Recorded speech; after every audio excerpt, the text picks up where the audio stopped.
Now statement by the minister. Yes, चर्चा करो.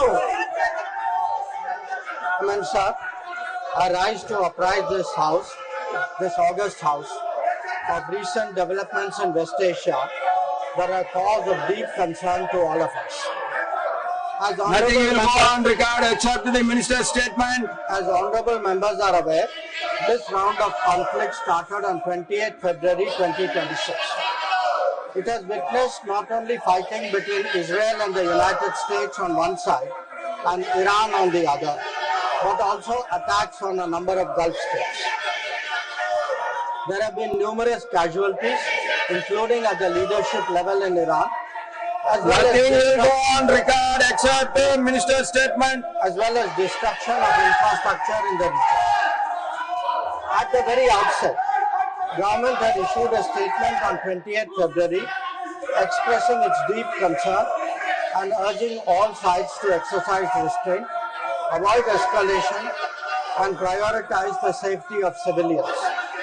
We believe, and we continue to believe, that dialogue and diplomacy should be pursued to de-escalate tensions and address underlying issues.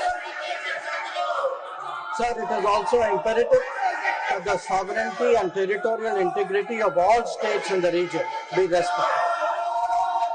Given the gravity of the situation, the Cabinet Committee of Security, CCS, met on 1 March under the chairmanship of the Honorable Prime Minister.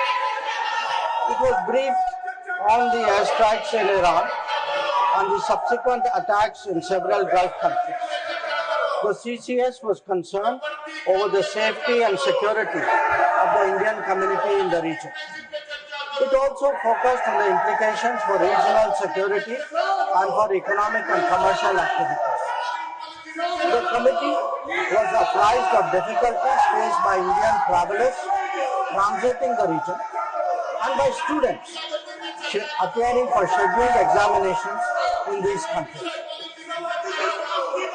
It directed all concerned ministries and departments to take appropriate measures to respond to these problems. Honorable Prime Minister continues to closely monitor emerging developments and relevant ministries are coordinating to ensure effective responses. Sir, the conflict has continued to intensify and the security situation in the region has deteriorated significantly. We have noted that, in fact, the conflict has spread to other nations with mounting destruction and deaths. Normal life and economic activities in the entire region are visibly affected. In expressing our sorrow at the loss of lives. Honorable Chairman, sir, while any development that negatively impacts peace and security in the world is deeply troubling, this ongoing conflict is an issue of particular concern for India.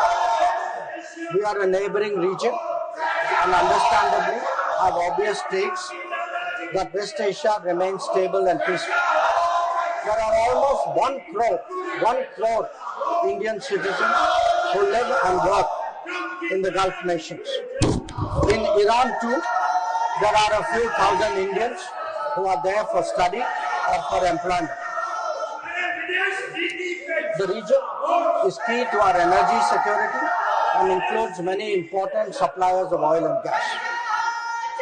Chairman sir, the Gulf is also a major trade partner, accounting for almost $200 billion annually. The House is also aware that in the last decade, there has been significant investment from the region into the Indian economy.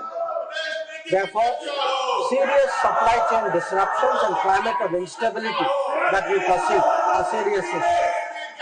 Furthermore, these includes attacks on merchant shipping, where Indian nationals often constitute a large proportion of the crews.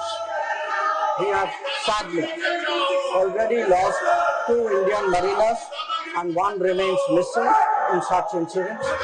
I know that the House joins me in condoning their deaths. Honorable Chairman, sir, government has been assessing the situation in West Asia continuously since the 12-day war in June 2025. He noted the indications of growing tension and cautioned the Indian community in Iran accordingly.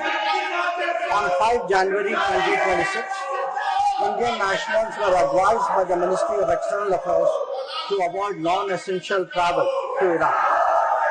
Those already resident there were urged to register with the embassy, exercise due caution, and monitor the embassy website and social media handles.